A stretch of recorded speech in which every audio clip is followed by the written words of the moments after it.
Uttar Pradesh metro railway corporation द्वारा आयोजित कनिष्ठ अभियंता भर्ती परीक्षा में एक बार फिर एक्सीलेंट विजन टेक्निकल एकेडमी के कई छात्रों ने सफलता अर्जित की। निसंदेह यह काफी गौरव का क्षण है जो हम आपके बीच में आज साझा कर रहे हैं। निसंदेह बताते हुए हर्षातिरेक की अनुभूति हो रही है। इन मेधाओं ने कहीं ना कहीं एक्सीलेंट विजन परिवार के साथ साथ अपने जनपद, अपने गुरुजनों का नाम गौरवान्वित किया। आज इनके परिजन भी बहुत ज्यादा आह्लादित हैं। 2017 के अंबेडकर नगर पॉलिटेक्निक से डिप्लोमा किए हुए 2019 में अंबेडकर नगर पॉलिटेक्निक से डिप्लोमा करने वाले अंबेडकर नगर के ही रहने वाले मध्यम वर्गीय परिवार के अभिषेक अग्रहरी ने इस परीक्षा में सफलता हासिल करके अपने परिजनों का नाम रोशन किया है। सर्वप्रथम हम अभिषेक अग्रहरी को एक्सीलेंट विजन परिवार की तरफ से ढेर सारी बधाइयां देते हैं और ये जानना चाहते हैं ये जो पहली सफलता मिली है किस तरीके से खुशियां बांट रहे हैं और अपनी सफलता का श्रेय किसको देना चाहते हैं। धन्यवाद सबसे पहले एक्सीलेंट टेक्निकल विजन एकेडमी को, क्योंकि सफलता में उनका बहुत बड़ा योगदान है। बिना गुरुजनों के आशीर्वाद से सफलताएं नहीं मिलती हैं और इसमें हमारी फैमिली और रिलेटिव्स का भी बहुत बड़ा योगदान है। ऐसे ही है। अभिषेक अग्रहरी, आपने 2019 में डिप्लोमा किया, उसके बाद आज 2023 में आपको Uttar Pradesh metro railway corporation की भर्ती परीक्षा में आपको सफलता मिल रही है। इसके बीच में क्या कोई और भी भर्ती परीक्षा में आप शामिल हुए थे? इसके पहले मैंने पहली बार एसएससी दिया था, उसमें मेरा नहीं हुआ। उसके बाद 2 बार यूपीपीसीएल दिया, जिसमें एक बार मैंने डीपी कराया है। उसके बाद ये हमारा यूपीएमआरसी में रिजल्ट क्लियर हुआ। इसके बाद मैं इस बार एसएससी जेईई प्री भी मेरा क्वालिफाई है। ये काफी मेधावी छात्र रहे हैं। डिप्लोमा के ही दौरान इनके 80% मार्क्स थे और इसके बाद लगातार इनको सफलताएं मिल रही हैं, लेकिन अंतिम पायदान पर नहीं पहुंच पा रहे थे। आपकी सफलता का क्या राज है? लगातार मेहनत, कंटिन्यूटी और यही सब योगदान है। और लगातार पढ़ते रहना चाहिए, कभी भी कंटिन्यूटी नहीं ब्रेक करनी चाहिए, क्योंकि कंटिन्यूटी ब्रेक करने से चीज़ें भूलती हैं। लगातार रिवाइज करते रहिए और सफलता एक ना एक दिन जरूर आपको मिलेगी। अभिषेक जी, जिस तरीके से परीक्षा के बदलते पैटर्न को देखते हुए आप किस तरीके से पाठ्यक्रम को कवर करते थे?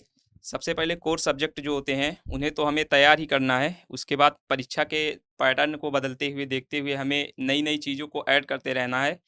जैसे जैसे पेपर प्रीवियस ईयर का आप एनालिसिस करके नए पैटर्न को फॉलो करना पड़ेगा, नहीं तो सफलता इतनी आसानी से नहीं मिलेगी। लेकिन कोर सब्जेक्ट को आपको मजबूत ही रखना है, क्योंकि उसे अगर आप कमज़ोर कर दिए ना तो फिर आप कभी सफल नहीं हो पाएंगे। आज कनिष्ठ अभियंता की परीक्षा में सफल अभिषेक अग्रहरी से ये भी जानना चाहेंगे, सफलता के लिए नॉन टेक कितना ज़्यादा महत्वपूर्ण है?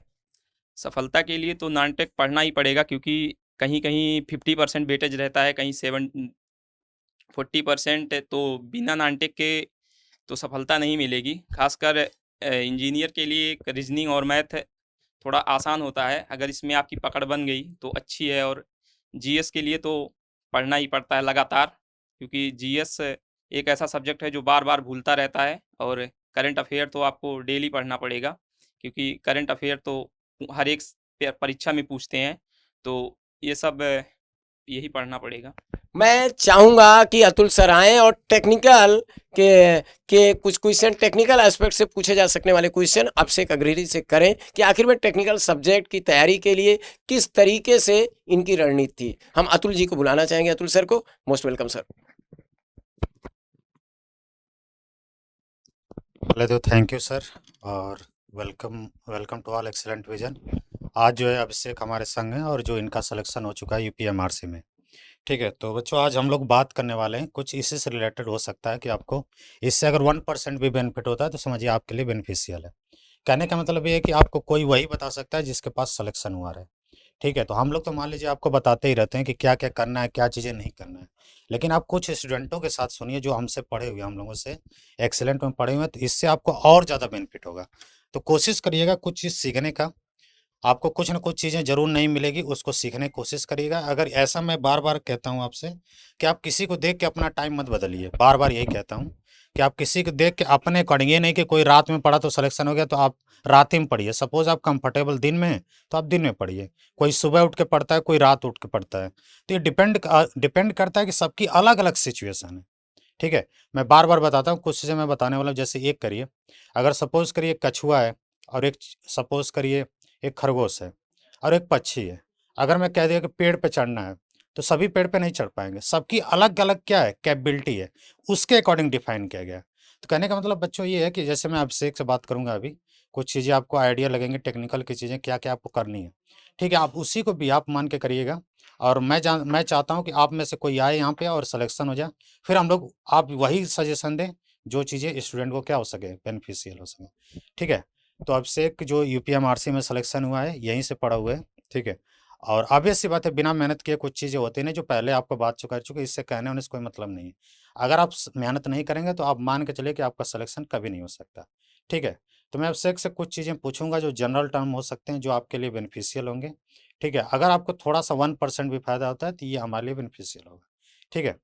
तो अभिषेक, बात किया जाए तो जैसे यूपीएमआरसी का जो एग्ज़ाम था, सर। ठीक है, तो इसमें टेक्निकल तो आते ही नॉन टेक की, ठीक है, नॉन टेक आपने पढ़ा होगा, बिना नॉन टेक के कुछ होगा नहीं, सबको आपको इक्वल वेटेज देना पड़ेगा। Yes sir. और मुझे लगता है कि यूपीएमआरसी में जो और तो सब्जेक्ट थे ही, क्या-क्या सब्जेक्ट आपने तैयार करके किए थे? यूपीएमआरसी में जैसे सर कोर सब्जेक्ट पूछते हैं, उसके बाद ज़्यादा वेरिएशन नहीं करता यूपीपीसीएल की तरह, हुँ, लेकिन कोर सब्जेक्ट मशीन हो गया, पावर सिस्टम हो गया, उसके हुँ, बाद इलेक्ट्रॉनिक्स हो गया, हुँ, पावर इलेक्ट्रॉनिक्स हो गया, हुँ, और उसके बाद ईआईएम हो गया, मेजरमेंट, ये सबको कवर करना पड़ेगा। और थोड़ा डीप, क्योंकि इसमें न्यूमेरिकल पोर्शन ज़्यादा पूछता है, तो आपका कॉन्सेप्ट तो क्लियर होना ही चाहिए, हुँ, क्योंकि हुँ, थ्योरी बेस तो ज़्यादा नहीं पूछता है। हुँ। और नॉन-टेक तो पढ़ना ही पड़ेगा, यही सब। अच्छा, ऐसा नहीं लगता है कि हमें जो लगता है, जो मैंने एनालिसिस किया है पेपर और कुछ स्टूडेंटों के साथ डिस्कस भी किया है, अभी यूपीएमआरसी का जो पेपर हुआ इसमें बाय डायरेक्ट 10-15 क्वेश्चन तो एकदम सेम नोट से हैं। तो ऐसा नहीं लगता कि इलेक्ट्रॉनिक्स का वेटेज थोड़ा-सा बढ़ा दिया यूपीएमआरसी में, कंट्रोल सिस्टम और जैसे एनालॉग डिजिटल का? कंट्रोल सिस्टम का वेटेज तो यूपीएमआरसी में पहले से ही था, क्योंकि हुँ, प्रीवियस ईयर देखने के बाद पता चलता है कि कंट्रोल सिस्टम का तो वेटेज था। हुँ, इस बार तो और हो गया, और इस बार मेजरमेंट और इसका एनालॉग का तो टॉपिक थोड़ा था, और डिजिटल का भी पूछा था, हुँ, तो इन सबको तो कवर करना ही पड़ेगा। हुँ। अच्छा, यहाँ पे जो नोट्स सभी टीचर देते हैं, हमको लगता है कि नोट्स क्या बेनिफिशियल है कि और कुछ? नोट्स तो सर बेनिफिशियल है, क्योंकि उसे बिना पढ़े तो कुछ नहीं होगा, क्योंकि हुँ, कॉन्सेप्ट तो वहीं से क्लियर होंगे। क्वेश्चन आपको बहुत मिल जाएंगे, लेकिन जब तक कॉन्सेप्ट नहीं क्लियर होगा तो क्वेश्चन तो हल आप नहीं कर पाएंगे, क्योंकि आप 50% क्वेश्चन तो कॉन्सेप्ट बेसिस ही हल करेंगे ना। बिल्कुल, बिल्कुल, और अगर आपके कॉन्सेप्ट ही नहीं क्लियर है तो क्वेश्चन आप कितने याद करेंगे। बिल्कुल। तो बिल्कुल सही बात है कि अगर आप सपोज़ आप कह रहे कितना भी पढ़ते जा रहे हैं, खाली क्वेश्चन किए जा रहे हैं, तो इससे बच्चों आपका बेनिफिट नहीं हुआ। कहने का सिंपल सा मतलब है, अगर आपका कॉन्सेप्ट क्लियर है, तो आप समझिए 1 क्वेश्चन कर लिए, 2 क्वेश्चन कर लिए, मतलब वो 100 क्वेश्चन के बराबर है। कितने टाइप के आप थ्योरी के क्वेश्चन करते रहेंगे, इससे कोई मतलब नहीं। आपका कॉन्सेप्ट सबसे बड़े क्लियर होना ज़रूरी है। अगर आपका सपोज़ कॉन्सेप्ट क्लियर नहीं है, तो कभी ये कॉन्सेप्ट सीखेंगे, कभी ये कॉन्सेप्ट सीखेंगे। कॉन्सेप्ट एकदम क्रिस्टल क्लियर होना चाहिए, मतलब क्वेश्चन में एग्जामिनर आपको कितना भी घुमा ले, आप नहीं घूमना चाहिए। और बार-बार बताता हूँ कि जो मैं ट्रिक बताता हूँ या कोई भी टीचर, उसको फॉलो करिए। उससे आपका एग्जाम में क्या होगा, boost up, number of question बढ़ेंगे तभी आपका सिलेक्शन हो सकता है, अदरवाइज़ और कोई तरीका नहीं है, ठीक है? और कुछ करने से कुछ नहीं होगा, सिंपली एक चीज़ करना है, आपको स्टडी करना है और हार्ड वर्क, इसका कोई सब्स्टिट्यूशन नहीं है।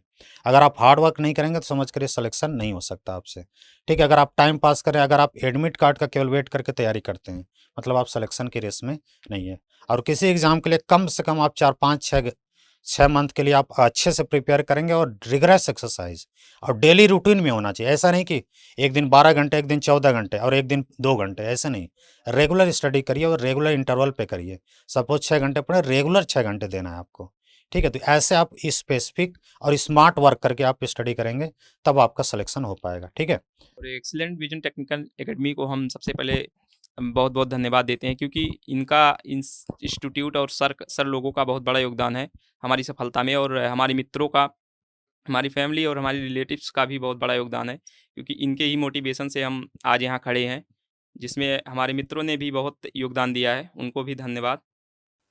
ठीक है बच्चों, तो हम यहाँ पे जो है कुछ चीज़ें आपको जो अभिषेक ने बताया और जो सपोज़ करिए हम जो बताते रहते हैं उस चीज़ को आप फ़ॉलो करिए, ठीक है? और जो आपके एग्ज़ाम में सभी टीचर जितने एक्सीलेंट में सभी टॉप के टीचर, ऐसा नहीं कि आप टाइम पास हो रहा है, ऐसा नहीं कोई पढ़ा दिया और टाइम सब्जेक्ट खत्म हो गया, ऐसा कुछ भी नहीं।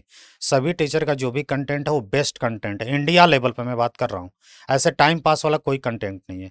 जैसे मैं बार-बार कहता हूँ बस आप केवल नोट्स पढ़ के जाइए, आपको लगेगा कि उसी से क्वेश्चन आया हुआ है, ठीक है? जैसे-जैसे मैं बार-बार बताता था, जैसे एक क्वेश्चन में बार-बार एक क्वेश्चन नहीं कई सारे क्वेश्चन स्टूडेंट ही आके बोल रहे थे, सर एनर्जी की यूनिट, मैं बार-बार पहली लाइन लिखवाया था कि एनर्जी की यूनिट जो है इलेक्ट्रॉन वोल्ट होती है, ठीक है? अगर आप पहली लाइन को अगर पढ़ के गए होंगे कई सारे क्वेश्चनों में, वही सेम आया था। तो सभी टीचर का ऐसे होता है, ये मैं नहीं कह रहा हूँ केवल मेरा होता है।